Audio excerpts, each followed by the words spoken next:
Yes, hello to everyone. I'm very pleased to have you, all of you here, and of course the three of you. We will today have our first panel discussion of the day.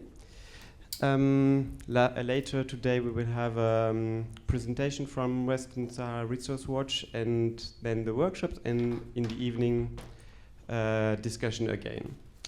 And also a lecture. Today we have the pleasure to have as guest Fatou Yahya Iaazza, a Sahrawi activist living right now in France. We have also Lehbib, who lives in Berlin, right? Brussels, and represents the Sahrawi diaspora here in Germany. And we have also Saleh Mustafa, who represents the Frente Polisario here in Germany. I will not present you more, you will present yourself, but I will also give you a small question for the first presentation. And also, I would like to have a talk with you and the audience, which is a bit relaxed. So if you have some very question which very important is, and you want to say it right now, just don't hesitate. You can just make a little sign and we will integrate it in our round. And if you wanna speak with each other and ask questions or ask questions to the audience, don't hesitate also. So yes, the first question would be to start a little bit about and to dive in the topic of today. What does resistance mean to you? And do you have some association or feelings when you hear the word resistance? Resistencia or muqawama? Yes, maybe you can start with that. And also, yes, present yourself a bit, maybe a little bit. So, it's work? Okay. My name is Fatou Yahya. I'm from occupied territory of Western Sahara. My father is Yahya Muhammad al-Hafid Yazda, a former prisoner who was arrested in 2008 and sentenced to 15 years in prison. He was finally released in 2023 after finished his 15 years. So I'm his daughter and I'm his voice also. So talking about resistance, I understood that being Sahrawi, it's living under occupation. So resistance wasn't a choice. We was forced to resist this occupation. So I resist in my own way. So I would talk about that, but after that I would listen to my colleagues to present himself first. Hello, my name is Emma. I'm also Sahrawi. I was born and raised in Germany all my life. So I think resistance started with seeing my parents talking about their history of refuge, of exile, of being in the war, in the military, having to study in Cuba because there was no study options abroad in exile once they had to flee to Algeria. So growing up firstly with those stories made you really politicized and aware of this background and why I am born in Germany.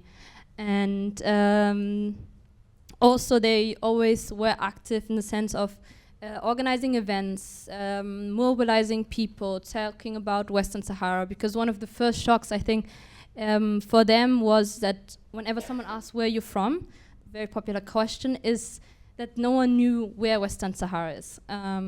They will ask like, but which part? Where in the Sahara? And so they understood the responsibility of sharing that struggle with everyone they meet and further, and that's also the resistance I'm participating in and spreading the message. Good morning, everybody. First of all, I would like to thank the End Cement campaign for organizing that amazing event, which allowed all the solidarity groups with Western Sahara to come together to express solidarity, to networking, to mapping the goals of the solidarity movement in Germany. That's something very meaningful for us Sahrawis, and also for the people who are in the resistance in Western Sahara. So thank you very much for the End Cement and for everybody who was behind the initiative, and especially for you two guys, David and Alida.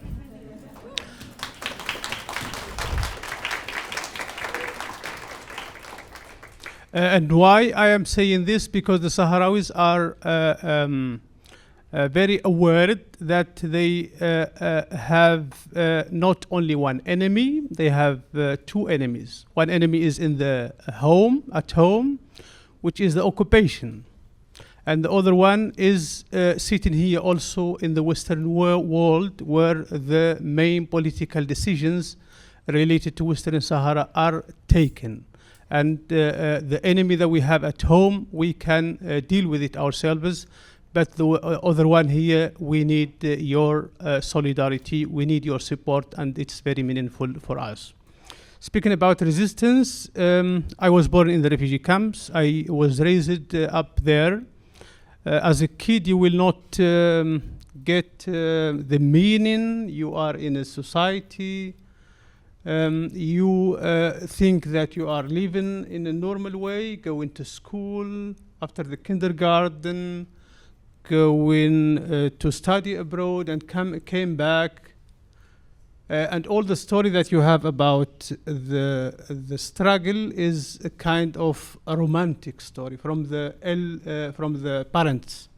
They would speak about how green is Western Sahara, how beautiful is it, money is everywhere, everybody is in support of the other one. So you have this romantic image of Western Sahara, but then as long as you getting old and stick it up in the politics, you would understand that we are living in a very exceptional situation.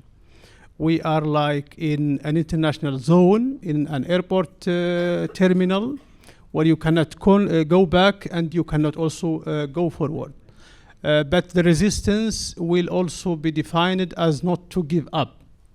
If you fight back, if you organize yourself, if you give hope to the people, then it is a resistance, and that's how we growing up. In a moment, you will also understand that you have already espoused the cause, and you are also ready to take the consequences, whatever it costs us. That's the resistance that we have learned about fighting for free, independent Western Sahara. The other thing also that you link to the resistance and the struggle is that the struggle is not only a political one, it's a social one. So the people are fighting for something socially. They want to have a social justice, they want to have a better social future, and that's also give you more courage to keep on your way of fighting and link to the resistance. Thank you. So we are right now in the topic, and you spoke about a little bit about the resistance in the camps. Maybe Fatou, you lived in the occupied territories, and you also studied in Moroccan universities. Maybe you can tell us a little bit about how the living is there, and living means also resistance, and how it was for you to be there. I want to talk about, like I said, my method of resist there in occupied territory. And when my father was arrested, I was like 19 years old. And I was thinking how I could help him, and I was very young. So let me show you my first method of resist.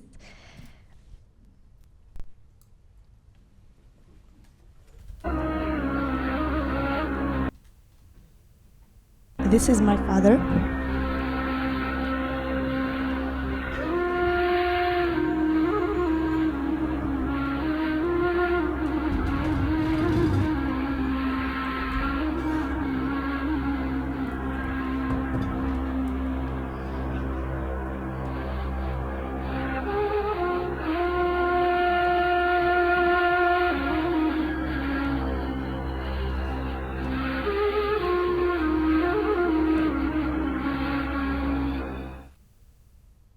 أنا فاطمة ابنة المعتقل السياسي يحيى محمد الحافظ، أبلغ من العمر 11 سنة.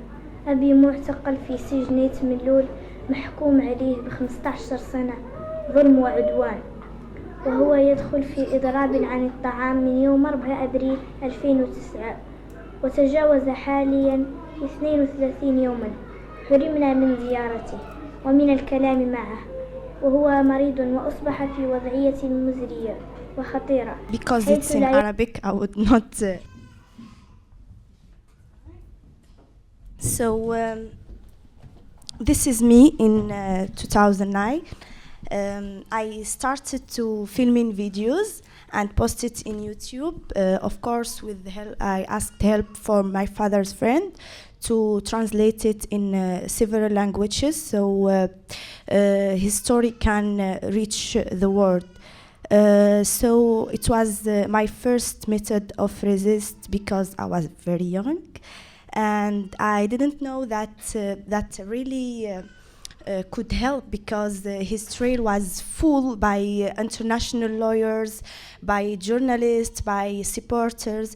They asked for his freedom, so not only him, but all the political prisoners in Moroccan jails. So I was very proud of myself and happy for this work, because it's really being in silent. It's not the good way, but resist. It was the only solution for this occupation. So it was my own way, my first way. But after I grew up, I decided to participate in a peaceful demonstration, who asking for freedom and independence in Lyon City, in Smara, Tantan, occupied parts of Western Sahara. But this demonstration finished me always in the hospital because police violence. They hit me, they attacked me, but I was forced to do that because I always ask myself, where is the United Nations, where is the international association who support human rights? We had attacked just because we asked our freedom. So this was my second method of resist. It's participate in demonstration. So I would talk about my experience in university, but I would like to ask my colleagues, how about you, Emma? What was your way or method of resist? Thank you for sharing. I find this quite emotional, so I need a moment, I think. How did I find my way to the resistance? I think it is the way that many Sahrawis also find their way to the resistance, because everybody, either if you are living in the occupied territories, even if you are living in the refugee camps, in the diaspora, in the liberated territories, everybody is giving or doing the resistance his own way. The people in the occupied territories, they are going to the streets, they are asking for their political and economical rights. Even they have, it's very difficult there due to the security surveillance, due to the settlement politics, due to the media and political blockade. The people in the refugee camps also, they are doing the resistance in their own way, refusing to live under the occupation, deciding to leave and manage their situation there and build also an utopia for a free independent Western Sahara. Even they have the possibility otherwise, and the people also living here in the diaspora, they are also serving the resistance in their own way, raising awareness about the cause, being a voice of the Sahrawi voiceless. So every Sahrawi is trying to be part of the resistance. And I think I am not an exception in the whole picture. How is your own experience, Emma? Okay, excuse me. I think you know, you grow up in Germany and you live, as they call, a privileged life. But I think, you know, if you go to a refugee camp every summer, if you have family that you can never see because they live in the occupied territories and you can only meet them in Spain and France, and then you start understanding the politics, you know, you don't live a privileged life, but a complicit life, that the family members you have, the cousins that are the same age as yours, don't have the same possibilities, not because out of luck, but because of how geopolitical interest is shaping our world, and that is also the case with Western Sahara. I'd like to just give an example. For the refugee camps depend on humanitarian aid because they live in the middle of a desert since 50 years, which does not allow you to grow food, does not allow you to have a decent life, does not allow you also to live the nomad life that we used to do for decades, because you're confiscated in one area. You cannot move around in Western Sahara because of the mines, because of the wall that is dividing our country, and now drones that are attacking civilians. So you're dependent on aid coming also mainly from these countries that we live in, also Germany. And to give you a reference, like we get a year like 9 million, like since the 90s, 9 million euros in humanitarian aid. And then you compare it to the amount of money that is being made from Western Sahara, from Heidelberg Materials, Siemens Energy, but also the European Union that is like imports of, I think it's €500 million come in 2022 into EU, coming with products from Western Sahara, for example, fishery products, which then part of it is being exported to the camps that we can eat then. Like, it is so unfair because we don't have a problem with lack of resources, it's a problem that we don't have access to it, and it's all enabled and made possible because of countries that we live in here right now. And I think that's the resistance of the diaspora, is of course being the voice, extended voice from the camps and the occupied territories, but also calling out that complicity that can make you really mad and upset, but needs to be taken serious. And that's why I always say, like, my fight is in the, how you call it in English, Höhle der Löwen, like hell in the in the head of the lion, and that's what we in the diaspora are trying to do.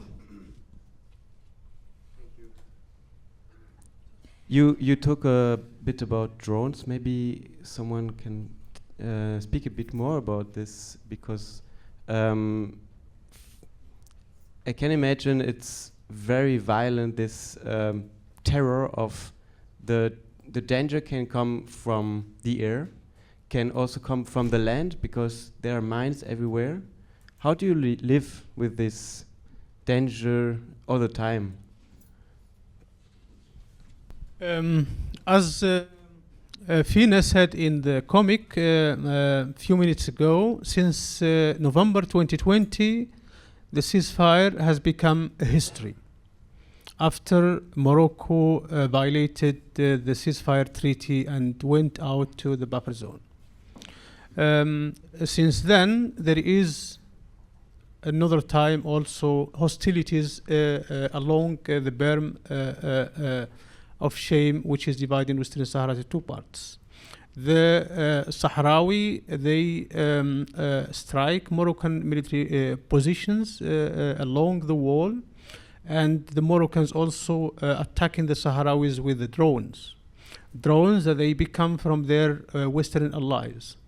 Because 3 weeks after the ceasefire has been broken, Trump had supervised a quid pro quo agreement between both Morocco and Israel. And since December 2020, there is not only diplomatic relationships between Morocco and Israel, but a very intensive security and military cooperations. And due to that pact, Morocco is becoming a lot of drones from Israel, but also from Turkey, from China, and from other Western countries. Morocco, out of experience, especially in the 70s, when the Sahrawis were able to kick out Mauritania from the territory, and were able also to control almost 85% of the territory, they knows that the Sahrawis in the guerrilla war, they are more privileged and well experienced than the Moroccans. And now they have the opportunities to use this drone technology. And they are attacking everything that they see in the liberated territories. Before 2020, some sources said that they had been living around 20,000 Sahrawi there as nomads, but also people who decided after 1991 to settle there and run their lives. Nowadays, there are no civilians living in the liberated territories because the drones, whatever they see, they just strike it. Either if it's a civilian, if it's a soldier, if it's a camel, if it's a goat or anything. And this is something also very terrible because it's something new. Nobody knows it.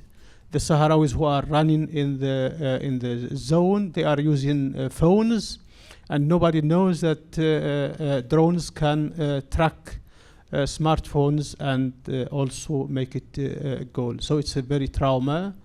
There is a report from SMACO, the Sahrawi Landmine Action Coordination Authority, about the facts of that, and I think we can share it also afterwards with the audience here.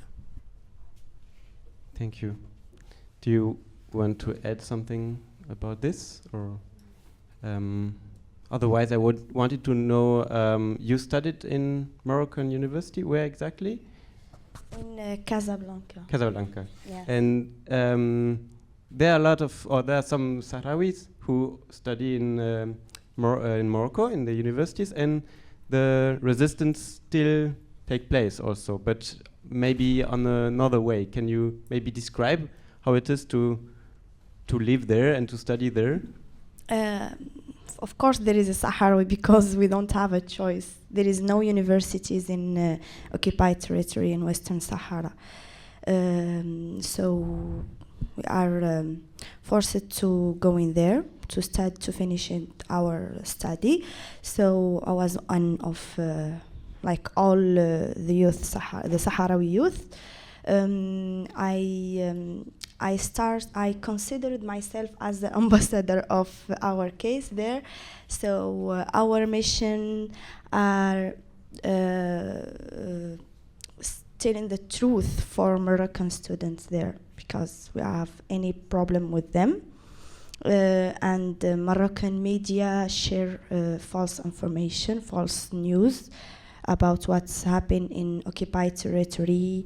They said that we live la vie en rose, comme on dit en français. La vie en rose, comme on dit en français. It's life in pink. Like a beautiful life. Beautiful life. We don't have any problems. We don't have anything. So we started. It was it's our first mission that explained the truth. Also, we organized a demonstration there, public speakings, who we explained the case, pictures of political prisoners.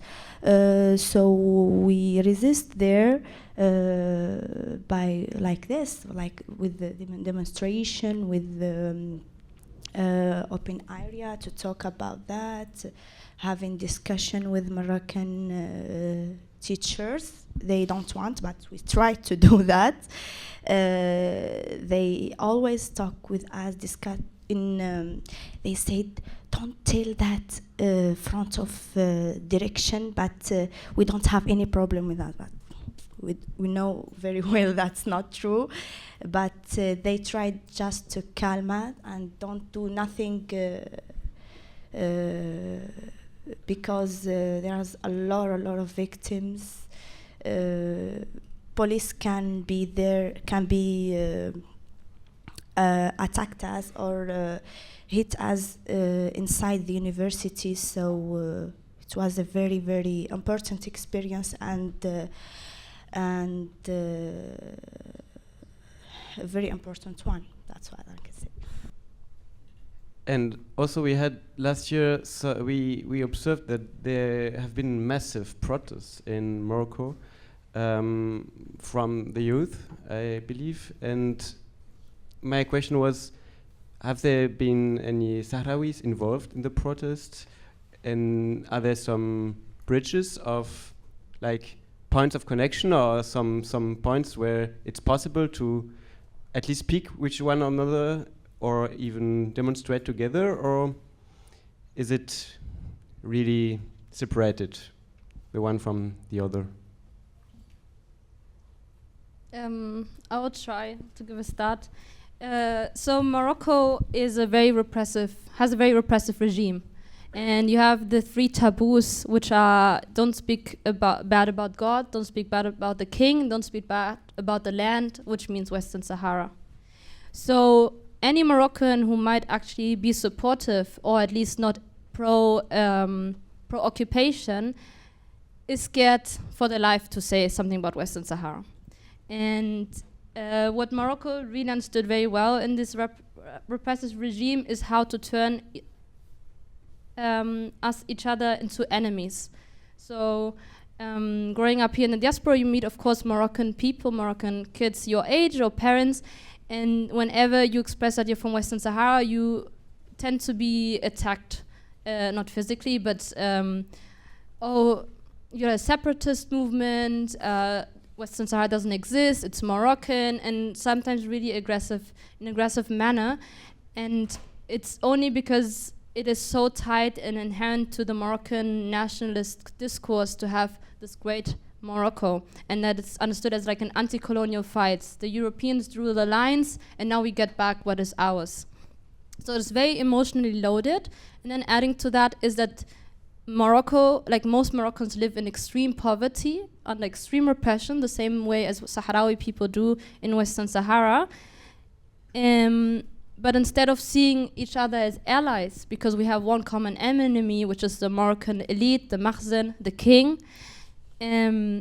we are played out against each other. So this idea of creating Western Sahara as this image, as this beautiful place where they are all living better and the rest not, brings also a lot of settlers into Western Sahara, and which is also strategic because, let's say one day we have a referendum, they want to manipulate the demography in a way that Moroccans that have been living there now for second generation, first generations can also vote, even though they don't have that right to self-determination. And by now there's more Moroccan living in Western Sahara than Sahrawi people. And there's also more military men than Sahrawi people. So this is something we have to overcome and try, but it's again very risky also for Moroccans to express any solidarity publicly with Western Sahara. And especially considering that they might have family back at home, that their lives they don't want to risk. So this is, I think, a struggle which is very delicate, which we have to tackle. And I think it's happening slowly. I don't know about protesters. Do you know if during the Gen Z protests there were Sahrawi people? No. But usually also one more addition is that the protests of Sahrawi people are not only about independence, but it's also very often about the economic situation. Like, they don't get jobs, they're discriminated on the job market. Moroccan settlers get jobs, they don't. They also struggle with electricity prices, housing. So it's the same protest, just now you have them also in Morocco, and just because I think the grave contrast is so evident with the huge investments for the African Cup, for the World Cup, and then you see the huge negligence of children working on the streets, children living in poverty, people begging. I think I have been following the demonstrations in Morocco in October out of hope, because as Sahrawi, I think, as many other Sahrawis, that we don't have a problem with the Moroccans. Our problem is with the occupation in itself, and who is defending the occupation is the makhzan, or the royal elite, which is running Morocco. The thing that had been very interesting, that I read an interview for some General Z activists who said that we cannot defend a state who does not respect our needs. And it is something very interesting, and something also had been developed in Morocco since some years. Because a lot of people in Morocco had been aware that as long as the occupation in Western Sahara goes, that will damage also and prolong the depression of the state in Morocco, and make it also difficult for an imaginary democratic state in Morocco. The demonstrations were part of the international young people demonstrations in Nepal, in Philippines, in Madagascar, in Bangladesh, and other ways. It was also after the killing of the death of 8 women in the hospital in Agadir, and the people had been connecting themselves through a Discord platform, asking for more hospitals, asking for more jobs, and more investments in education. They also, some of the activists were speaking about Western Sahara, and were saying that they are in solidarity with the Sahrawis, even they are also trying to black or saying that the Frente Polisario does not have a big wage in the Sahrawi society. But this is not the main point. The main point is that some Moroccans are being aware that they don't need, or they don't want to have to do something with the occupations. That is a good sign. The other sign also is along the berm. We have been following a lot of dissertations among the soldiers from the berm who don't like to serve in the military, because they said, this is not my war, this is not my land, and I would like also not to serve in a regime that is repressing my own peoples and who doesn't give me anything in exchange. Those are some good signs, and we hope that this movement can go along, though that 2 months they haven't been anything after the huge depressions. 2,000 or more had been jailed because of the repressions, and from sources that we have seen, 7 young people had been shot with live bullets from the gendarmerie in Agadir, I think, and Oujda. Yes. Thank you. The berm, so for those who were not here before during the lecture, is the wall between the occupied territories and the freed territories. Okay, thank you very much. And have there been some protests also in the occupied territories during the last year, or what is the situation there right now? I think Fatou can have more. Situation now, after the war, 2020, there is a very they become more violent. They become more huge. I don't know how can I explain that. Can I try French? Okay, switch the language. I will translate. Du coup, après la guerre en 2020, les violences deviennent plus fortes. J'ai l'impression qu'ils ont vraiment eu le support international qu'ils ont besoin, de l'États-Unis, de l'ONU. Du coup, personne ne parle de ce qui se passe en territoire occupé. Du coup, j'ai l'impression qu'il est devenu plus violent et plus difficile. Okay, so after 2020 and the declaration of Donald Trump and other international support, the Moroccan regime was able, or they were becoming more violent because they didn't have this pressure, this international pressure. Du coup, il ne laisse personne manifeste dans les rues, pas comme avant, mais plus qu'avant, il y aura des violences, mais là, ils ont eu une stratégie très intelligente, que chaque jeune sort ou bien parle de droit. Vraiment, il y aura des condamnations trop lourdes. Par exemple, 20 ans, 30 ans perpétués justement pour des simples causes. So even only the speaking about the freedom movement, only the fact of speaking can lead to extremely high condemnations of 20, 30 years in prison. Yeah. Quand tu vas à Lyon occupé ou bien Dakhla ou Smara, tu trouves plus de jeunes. Soit tout le monde, après obtenir leur diplôme et finir ses études, personne n'aura d'opportunité pour travailler, ni pour faire des études supérieures. Si vraiment tu n'as pas les méthodes, tu n'as pas les moyens de faire des études en privé, tu n'auras pas le choix de faire master ou doctorat. Ces sélections, si tu es un Sahraoui ou bien vraiment militant, c'est impossible de terminer ou bien faire des études supérieures. So there are not so many young people in occupied Layun or Dakhla or other cities in the occupied territories. You go. A lot of people try to go to university, but it's very difficult to get on a high level, especially if you're politically active. So I suppose the people go to Europe, or what happens? That's what I'm going to say. Mais toutes ces méthodes-là poussent les jeunes à vraiment soit l'immigration ou bien ils ont essayé, je connais plein de gens qui ont essayé de faire des projets dans les territoires occupés, mais si vraiment tu es un militant ou bien tu viens d'une famille militante, mais par exemple tes parents ou bien l'un de tes parents est militant, tu n'auras jamais l'occasion de faire ni projet ni rien du tout.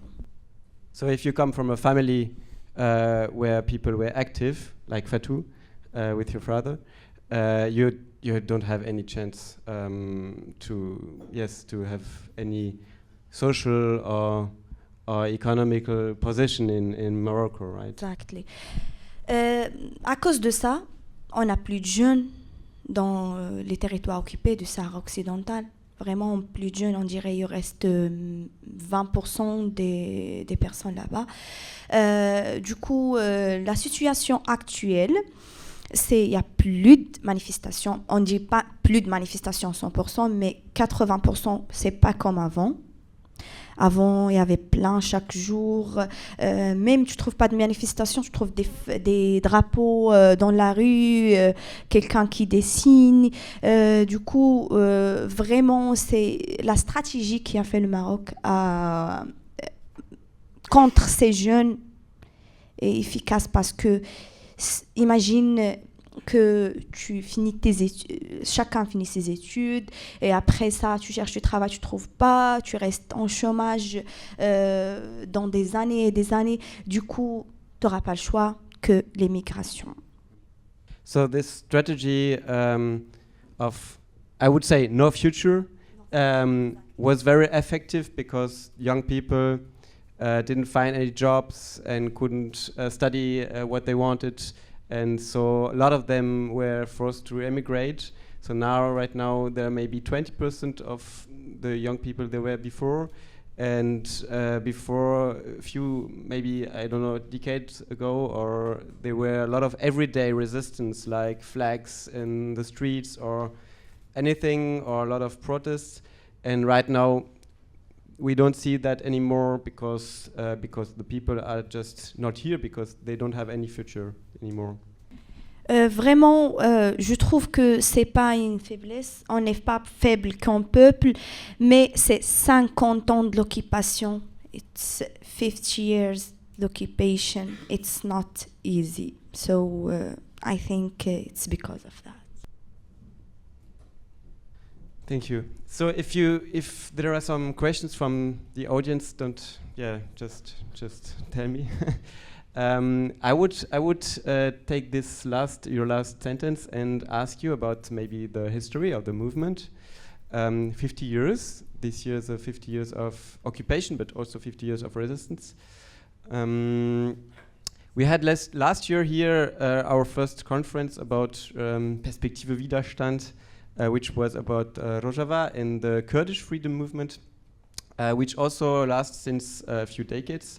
And they have undergone also, quite considerable changes in their theory and practice.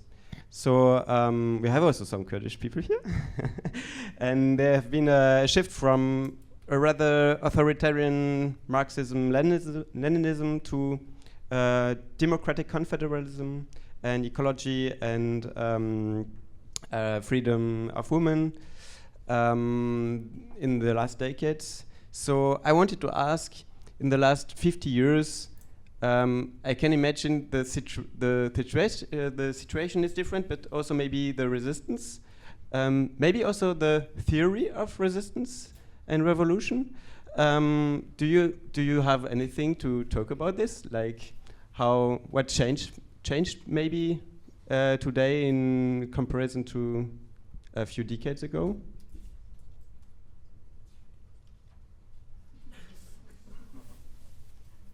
What have changed?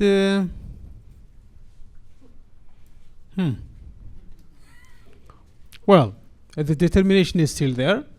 The people are still aware that we have a political struggle. We have an international recognizing legality over our territory, over our resources. It's a matter of organizing the resistance, the struggle, and try to go on. That's the understanding of the Sahrawis. On the other side, also there is a harsh, intense settlement policy by the Moroccans, which had also got some of its fruits on the ground. Nowadays in Western Sahara, per each Sahrawi, there are six Moroccan settlers. Out of the 6 are armed settlers, either member of the army, either member of the security police, either member of the intelligence.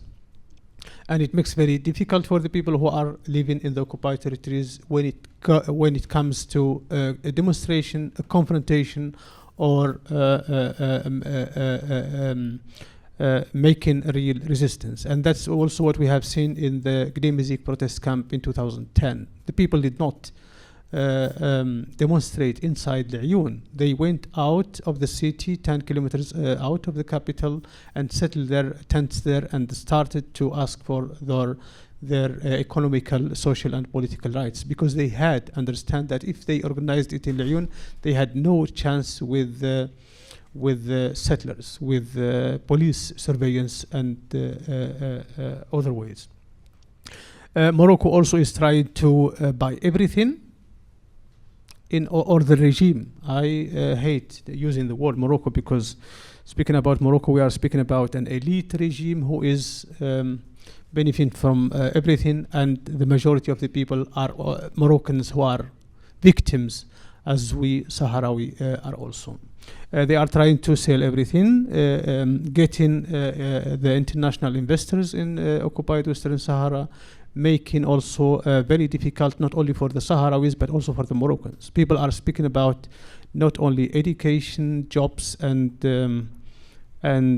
health welfare, but also about water. Most of the water in South Morocco is given to the companies who are investing in watermelon or in avocado, and most of them, they are just taking the water from the people who don't have water at home. It's also a problem for the region because the new allies of Morocco are having a different strategy in the Maghreb, especially the Emirates and the Israeli, trying to destabilize the whole region, and that's also a very bad sign. But even though the Sahrawis are still aware of their own goal, which is the independence, which is the self-determination, the people who are in the refugee camps and in the liberated territories, they are taking part of the attrition guerrilla war against the Moroccans. The people who are in the occupied territories trying to organize themselves and go on the way. Even the situation had been harder, but the people are still determined. Morocco also is witnessing a very critical moment because of the power transition, which is now very critical in Morocco between the different power factors, the military, the royal house, and the international also factors there in Morocco. But the Sahrawis are still determined in their decision to gain independence and to decide their own political destiny. Thank you. So also the question of scarcity of water and distribution of water and climate change is also maybe a change. And I suppose there is also more resistance in the diaspora as before. Maybe you can tell us a bit more about the diaspora here in Europe? Yeah, I think the wake-up call for the diaspora was mainly 2020 when the war started, because it meant that family members went to war to fight. It meant that the status quo of 30 years of ceasefire where nothing changed, and Morocco was able to create new facts by changing the demography, by contracting European companies, and cementing the occupation in the sense of getting a lot of vested interest, making sure that there would be no vested interest in liberation. So the 2020 was really a change in the diaspora where we started mobilizing a lot, and I think mainly also younger generations who all had these discussions and ideas. I mean, we are the generations that didn't experience war, thankfully, but always thought, okay, we have been waiting 30 years, our parents have been telling us a Pacific solution is what's gonna get us, international community will wake up at some point. And then it did finally happen, the war started, and no one talked about it. No one, when I say no one, in the sense of here in Europe at least, because when you're in the camps, when you're watching Algerian TV, it's every day there. So we're speaking about the people here, and considering also that Moroccan, the weapons that Morocco uses are, parts of it are manufactured in Germany, it becomes a German issue as well. So we started to organize more events, demonstrations, do more advocacy work, connect with each other, also connect with our people back at home, and mobilize a lot. And what is also really, really great development to see is that it's not only Sahrawis organizing a lot, but also people like you guys who are setting up a whole weekend on it, and we see a shift from people who didn't know about Western Sahara, it now being a reference also when discussing cases of Kurdistan and Palestine, seeing the parallels and how it is not a singular case, but this is a system in which we live in, and that needs to be tackled immediately. And just because of the code word climate change, we need immediate change because we can no longer stay more in the refugee camps, because these refugee camps are in the area of the world which are marked as red according to climate scientists, because there's extreme heat, there's no resources of water, And the Sahrawi can no longer move as nomads. We used to adapt to the wind, to the rain, but we cannot if Western Sahara is divided by a wall, there's landmines all around it, more landmines than people, and drones attacking indiscriminately anyone who's moving. So we cannot wait another 50 years, also not another 5 or 10 years. This needs immediate solution, and this needs responsibility and accountability. So this is what we in the diaspora are fighting for. Thank you. We have already some questions from the audience. I saw 2 questions. Maybe you were first and then you? Do you want to come here maybe and take the microphone? I can speak loud enough. On the question of political philosophy or ideology, I asked myself if some of you can explain the democratic systems which is in the camps, in the refugee camps. If you can explain it, how it works, and how participation politically works in the camps. Did you all understood the question? No. Just come here again and so. So my question was about the political system in the camps, how it works and how people can participate in politics in the camps. In the camps we have a state in exile called the Sahrawi Republic, which is not in Western Sahara, it's in exile. It's over Algerian territory, which has no control over its resources, and the people, even though they are forming part of the management of the exile state. Even the people living in the refugee camps, they don't consider themselves as refugees. They said, I am a citizen of the Sahrawi Republic. But there is a lot of interference between the institutions of the Republic and also the bodies of the liberation movement, which is the Frente Polisario. Each 3 years there is a General Congress of the Frente Polisario, represented by all the different political organizations, cells, mass organizations. Everybody is represented directly or indirectly in the Congress. Around 2,000 to 3,000 militants of the movement comes together in order to discuss the strategy, the action plan, but also to vote on a new leadership, which is also mandated to run the government in exile for the next 3 years. That's on the national level. When you goes to the regional and the local level, the Sahrawis in the refugee camps are divided to 5 different refugee camps. We call it wilayas, like province, and in each province you have 4 till 7 dairas or local municipality, and all in this local and regional is also elected directly. They elect the Bürgermeister, they elect the local council and the regional council. Afterwards also there is a parliament in exile called the Sahrawi Council, where the people there also can vote on their representatives in the parliament. It's around 63 members. There is also a huge huge participation from both the women and the young peoples. Nowadays, the women persons in the parliament, I guess it's 42.8% or something like that. This is the democracy that we have in Western Sahara. We don't have more than one political movement, which is the Frente Polisario. We wish that we have more political parties, but for the Sahrawis, the main important thing is to keep together, because unity is what will help us also to go on the struggles.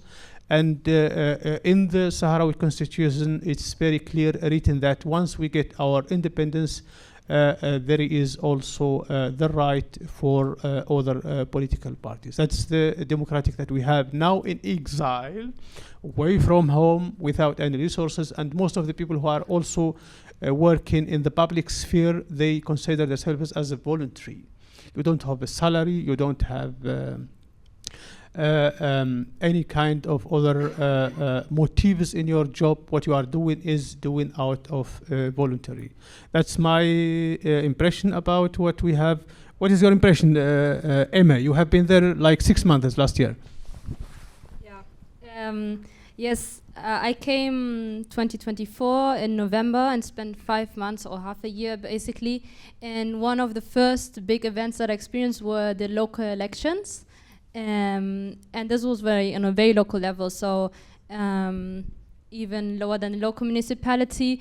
It was to vote the so-called Arifa, and I think the male version is Arif, no? Yeah, Arif and Arifa, yeah.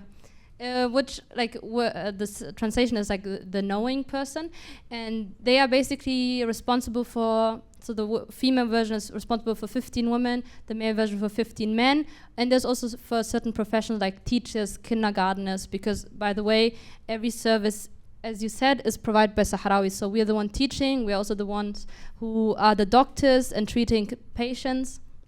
And they get elected, become responsible for 15 persons, and basically manage when there's going to be a big event, for example, the yearly event of the celebration of the Sahrawi state.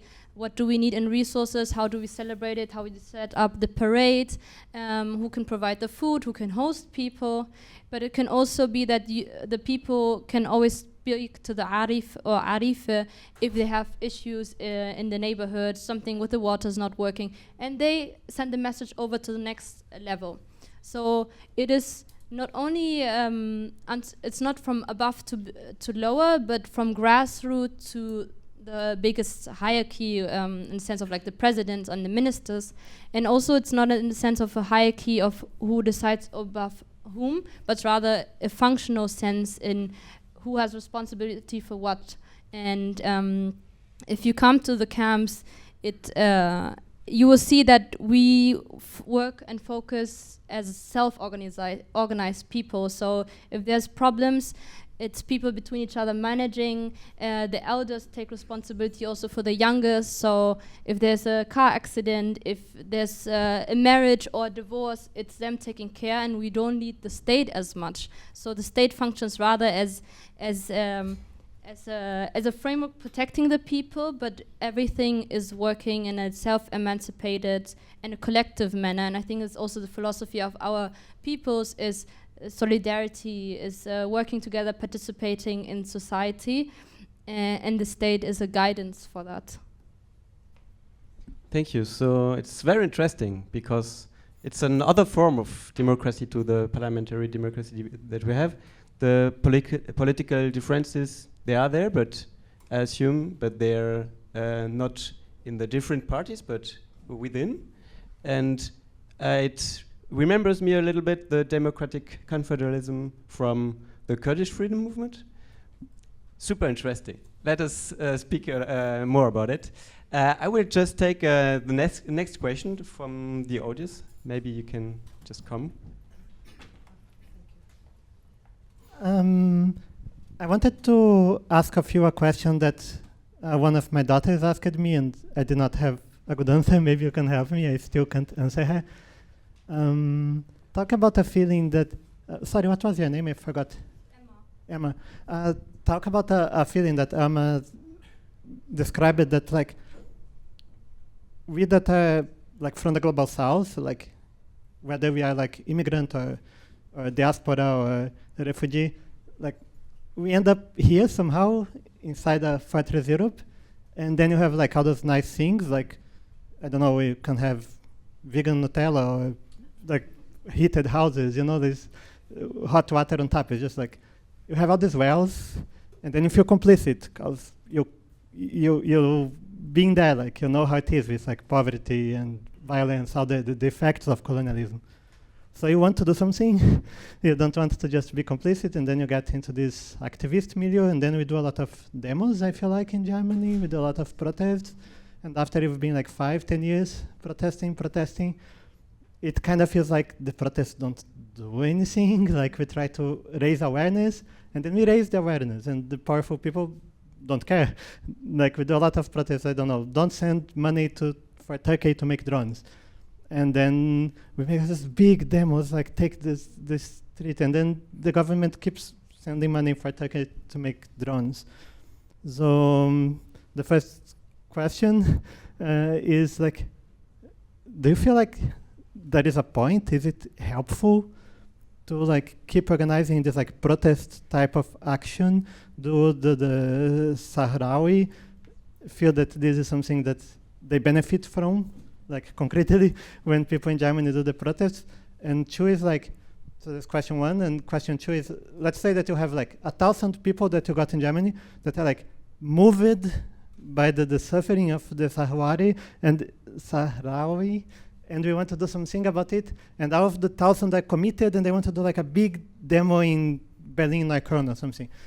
If you could get these 1,000 people to together do anything else other than a protest, what would be a recommended action for the 1,000 to do? Thank you.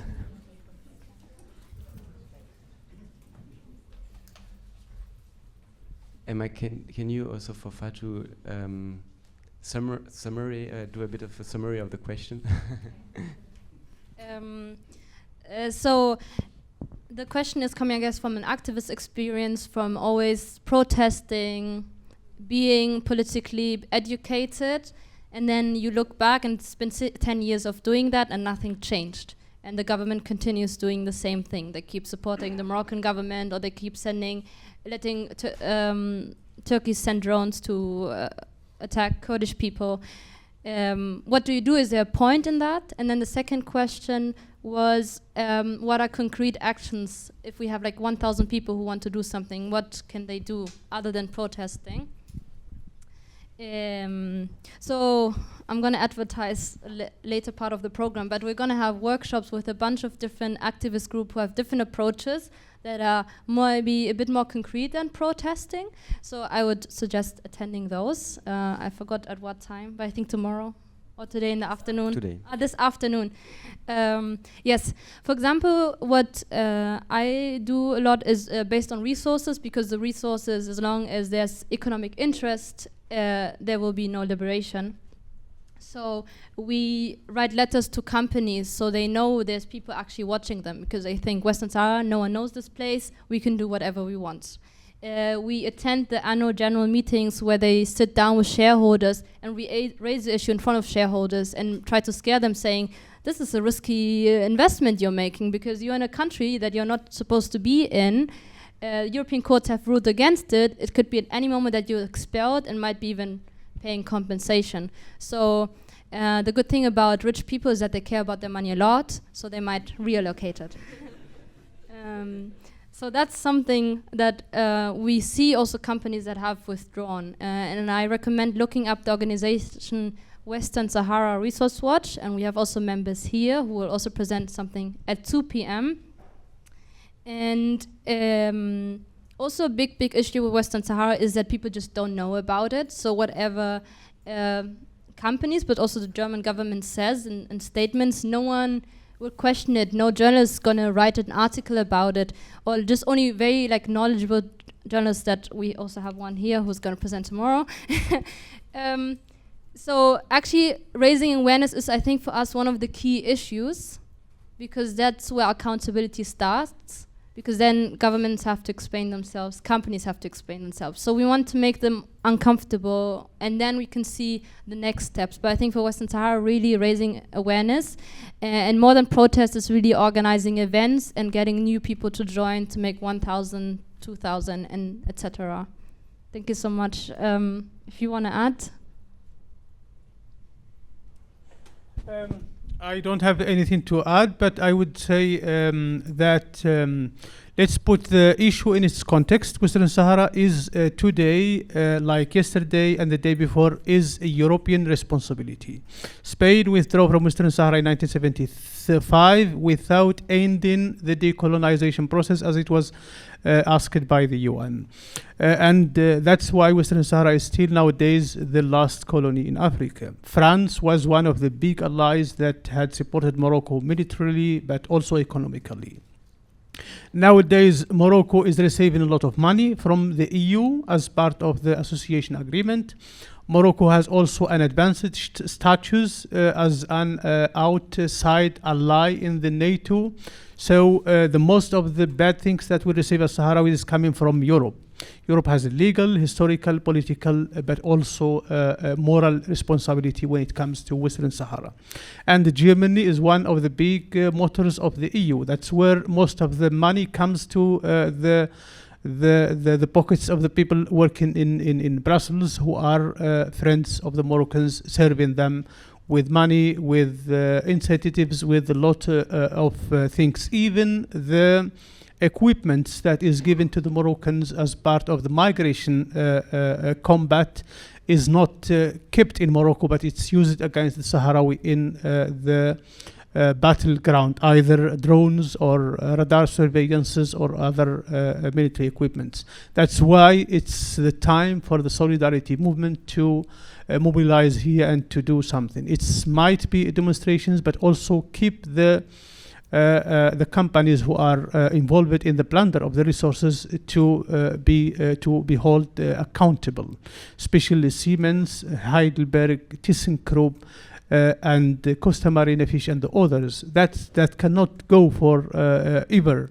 We, the Sahrawis, have gone 10 different verdict on the level of the European Court of Justice. Even the bureaucrats in Brussels are trying all the time to circumvent these rulings and do business as usual with the Moroccans. We, as a solidarity movement, it's the time to make a plan and action against these companies who are involved in the plunders and to hold them accountable.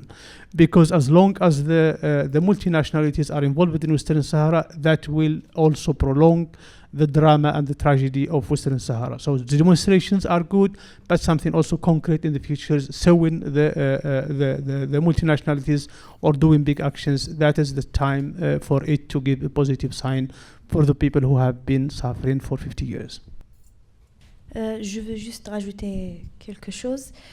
Si vraiment vous pouvez, je sais que c'est pas facile, mais si vous auriez l'occasion, merci d'essayer de visiter les territoires occupés de Sahara occidentale. C'est vraiment très très important, vraiment de voir la réalité. Je sais que c'est pas facile, je sais que vous auriez beaucoup de problèmes, surtout en entrant, mais vraiment si vous auriez l'occasion, merci de visiter les territoires occupés du Sahara occidental. So Fatou just said, if you have the occasion, I would be thankful if you try to visit the occupied territories. It is not easy, but it could help, which is a bit counterintuitive for me, because I thought maybe it's a way of supporting occupation. How do you how to not to support occupation? C'est vraiment pas pour supporter l'occupation, mais si vous allez et vous rencontrez des militants là-bas, vous serez expulsé directement. Du coup, c'est vraiment ça montre la réalité que c'est vraiment une zone fermée, que vous n'auriez pas le droit de parler avec des militants, de visiter des anciens prisonniers politiques. Du coup, ça aide carrément, ça aide jamais le Maroc, entre parenthèses le gouvernement, mais ça aide le peuple là-bas, et vous voyez la vérité avec your own. Okay, so if I understand you well, going there and meeting Sahrawi people will also let the Moroccan authorities will not let you do that, and so it will disturb them. but also you will also see and make the experience of what it means. But also, I suppose there is also a responsibility to speak about it or to make it visible, right? The point is, Fatou trying to make is why most of the people here in the West don't know anything about Western Sahara is because or due to the media and political embargo in Western Sahara. If the people wanted to do more actions, they can organize solidarity visits, delegations to Western Sahara, in order to say this is a real locked down and isolated territory. Here is violations of human rights. Here is a people oppressed. And if they can have the chance also to meet with the ex-political prisoners, with the Intifada activists and with the others, that will shed also more light on the reality. And that's what make Morocco feel very fearful. They don't like the others to know about what's going on the ground. And this is a very good and advanced and progressive solidarity sign. If the people could come to Western Sahara, even they could get deported immediately, but if they got deported also, it is a chance to speak to the media and say, look, they have something to fear about it. Yes, lately there were some Baskish parliamentary who were also expelled, I suppose. There was a question from the audience, and 2, 3, 4. Nice. Yes, I think the easiest way is that you just come here. And the other one, if you want, you can also sit here, and then I will give you the microphone.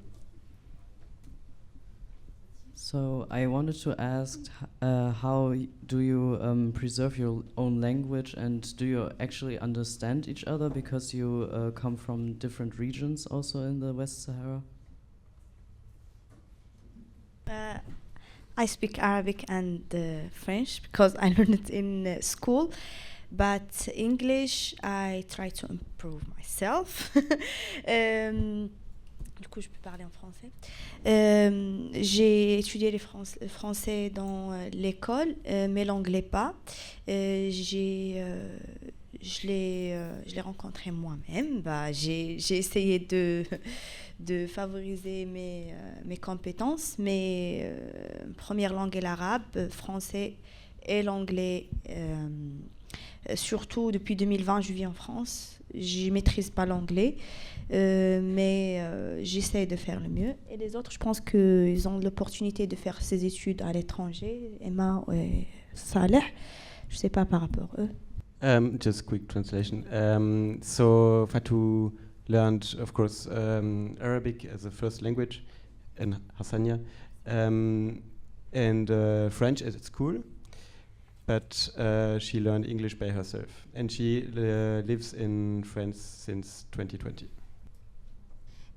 So in Western Sahara, you speak Hassaniya, which is a dialect of Arabic, which is very different to the other ones around it. So in Morocco, they speak Darija, and in Algeria, another dialect, which is very hard, at least for me to understand, but also in general. Like, there's huge differences, which is also one of the big differences between Moroccans and Sahrawi is the language. First of all, and it's actually more similar to what is spoken in Mauritania. What we can see, I think, is a development of the Hassaniya in its different contexts. So probably the one from the camps is more preserved in the sense if it's been only Sahrawis living with each other, whereas the ones in the occupied territories have over time, of course, the influence of the Moroccan Darija, because they need to perform also in that language to do shopping, to be in school, to get a job if they get a job, to not be considered as a nuisance. Yeah, exactly. So that's our language, and then for us in the diaspora, we're really trying our best to learn it and improve it all the time, because at the end of the day, that's the link to back to our home country, and we don't want just because of living of exile to be disconnected from that. But it's not so easy because there's not many teachers, and you have to then learn it at home or by yourself. But the resources are limited because it's a dialect of two countries that are not so focused on. Nothing. I have met Fatou yesterday. She comes from the occupied territories. We spoke to each other in Hassaniya. She understood me. I understood her. I met Emma a few hours ago. We spoke in Hassaniya. We understand each other's.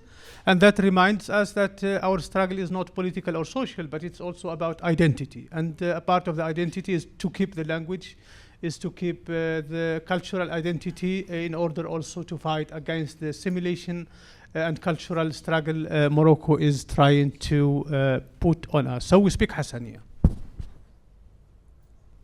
Next question. Ich glaube, ich brauche das nicht. Ja, aber vielleicht die anderen. Yes, I would like to know. It's okay, like this? Yes. Yeah. I would like to know something about the society of the of your Sahara. Yeah, danke.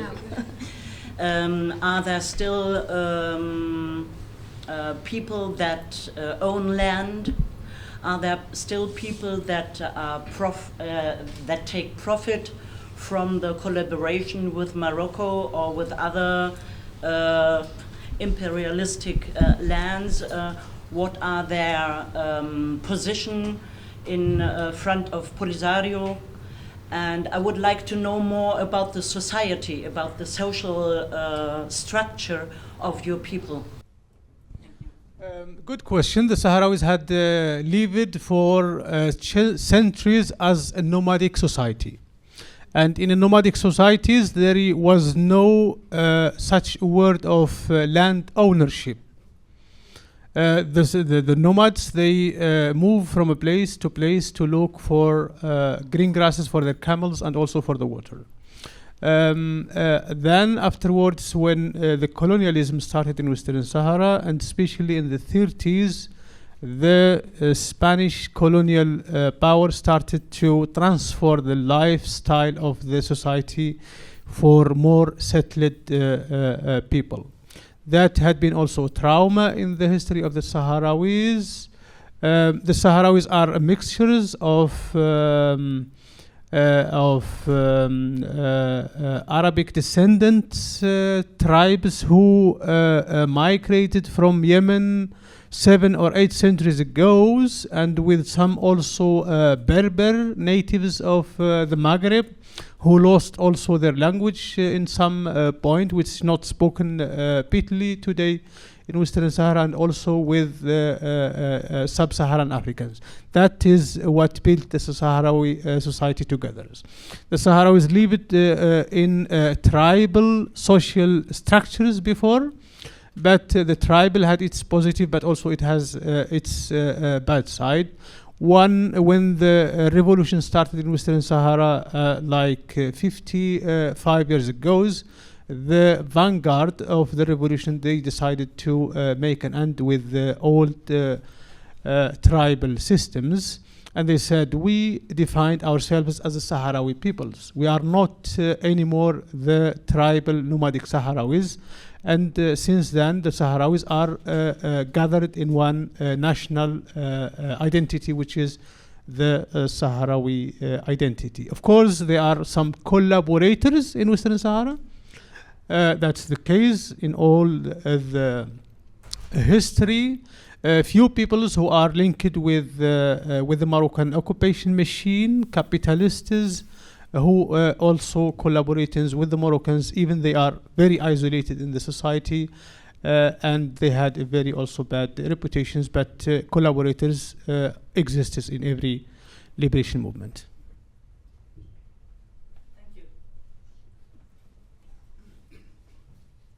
Yeah, first of all, thank you for sharing. It was super interesting. My question is if you could tell more about the interest of the Algerian government to support the resistance, beside of justice.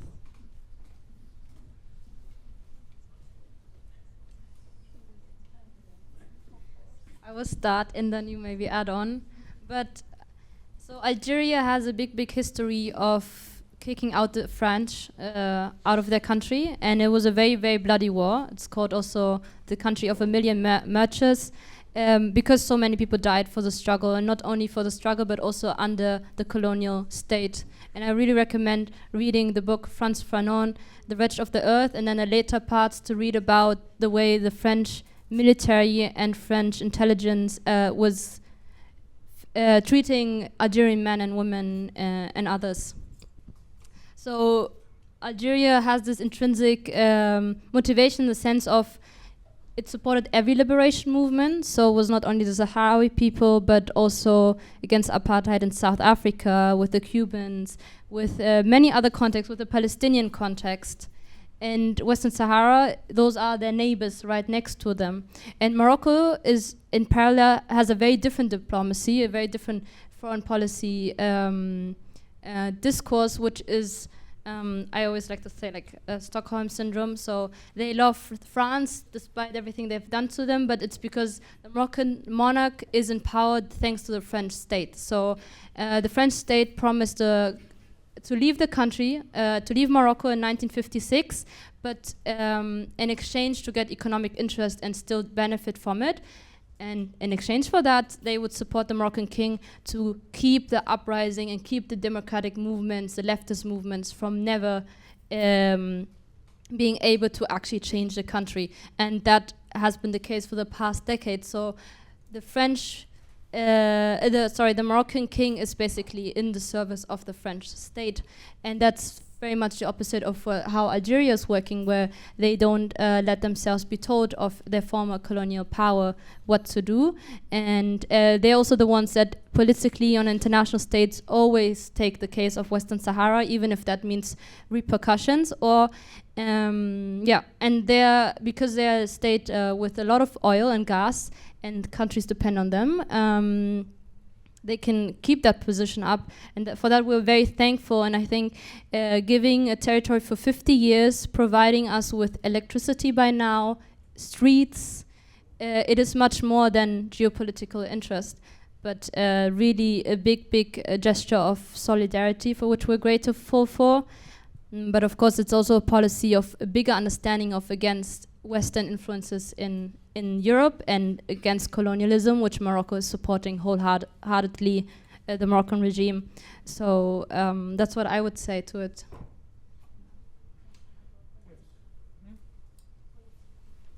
I think, as Emma said, the Algerian support for the Sahrawis is out of principles.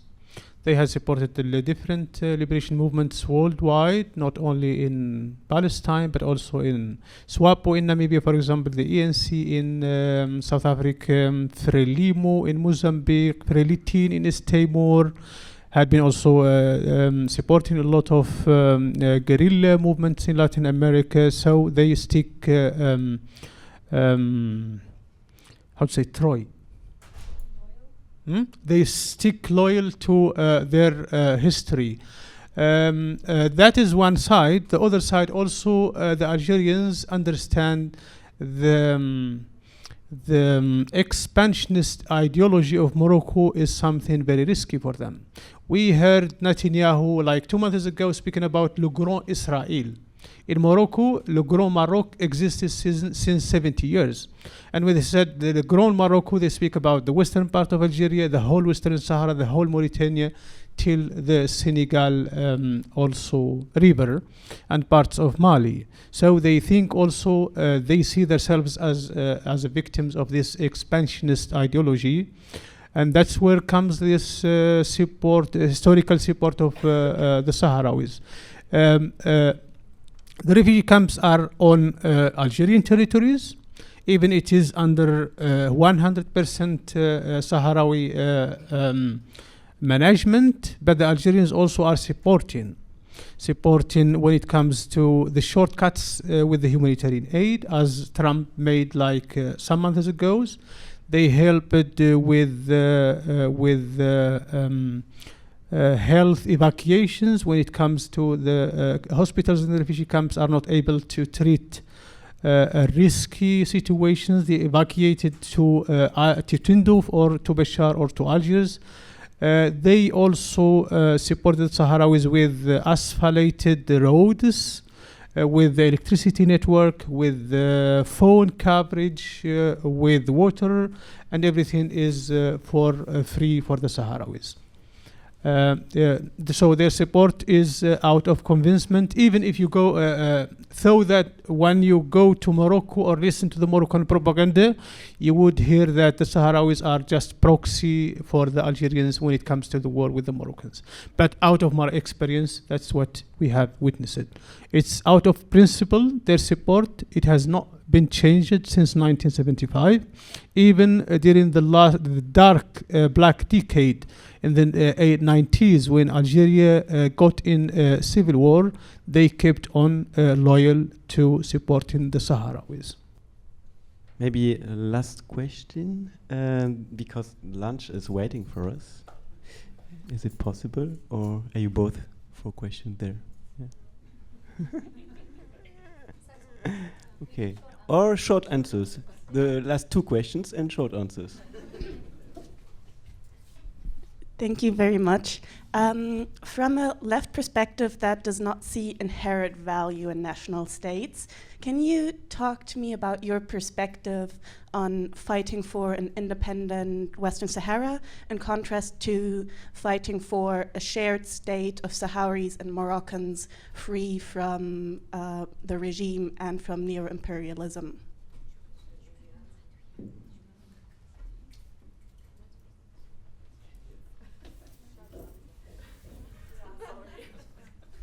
A really good question. Because it's short, I'll just start a bit, but yes, I have a similar position as yours, and I think nationalism is always dangerous when it's about fighting a minority of oppressing others, but nationalism is a tool, a very important tool, when it's about liberating oneself from repression, which we have in Western Sahara very harshly so.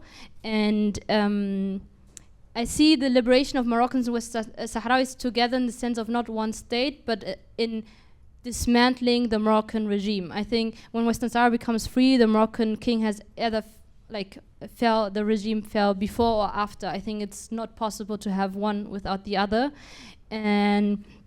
And also the Sahrawi people and the Polisario have talked about the fact that our demography in Western Sahara completely changed, that we have a Moroccan majority, and what does that mean? And that doesn't mean for us that we expel Moroccans because they came as settlers, but to build a society that works together, and Moroccans being able to still live there and also have their rights, and we're not gonna treat them differently and rather reworking it. So we understand the Sahrawi state not as a nationalist in the sense of all the Moroccans out, only for the Sahrawis, but it's against the Moroccan regime. We have discussions within our society and within our organization about how does that look like.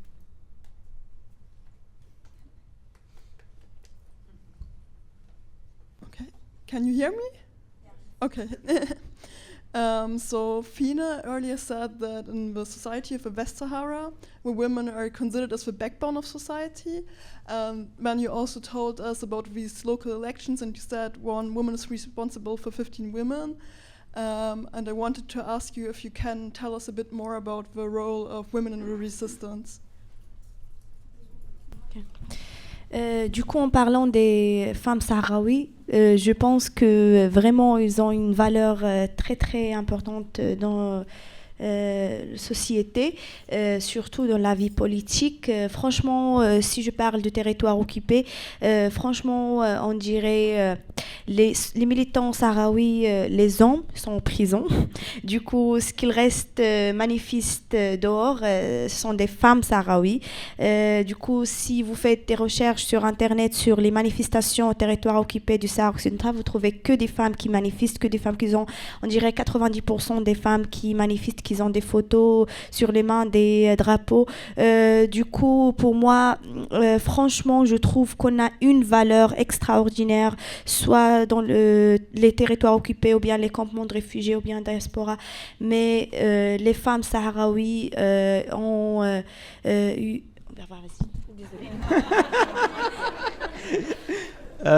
Yes, so the role of women, Sahrawi women, is very important, and especially because a lot of men are in prison. So who is there to demonstrate? Women. So that's why a lot of women are protesting. And by the way, this is also the case for Fatou, because your father was in prison.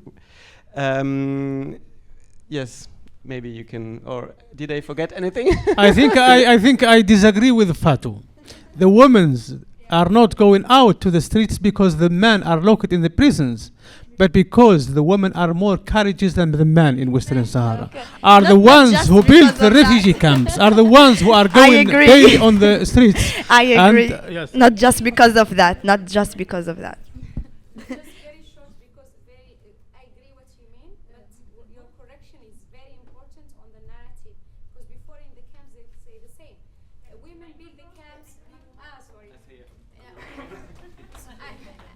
I know it's lunch. Don't hate me, but I understand the point of Fatou, and it's really true, because the men are sentenced for long arbitrary detentions, and it's only the family left.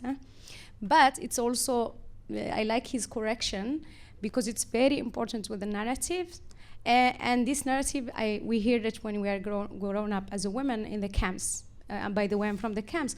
They say the women build the camps, the women build the school with their hands because the man was in war.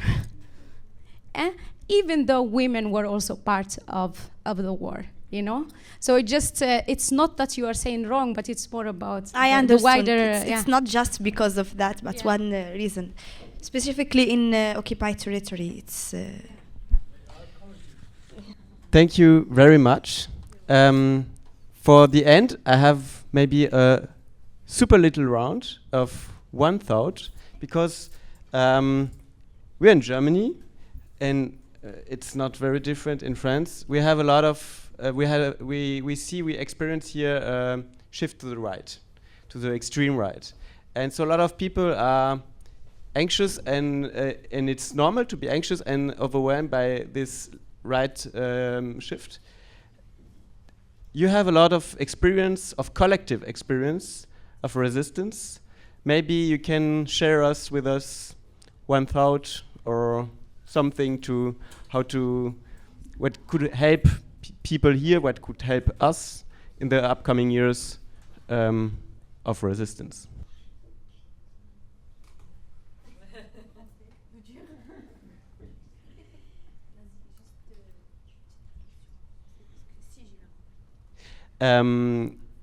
On a du coup ici, il faut que je repasse en français.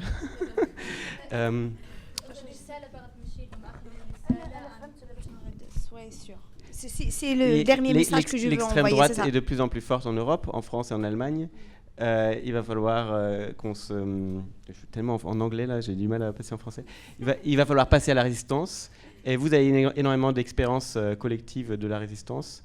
Qu'est-ce que vous pouvez nous donner pour une dernière pensée peut-être de qu'est-ce qui va être important dans les prochaines années en Europe? Pour les politiciens ou bien pour les militants normaux comme nous, enfin bien pour nous tous ici. Pour nous tous ici.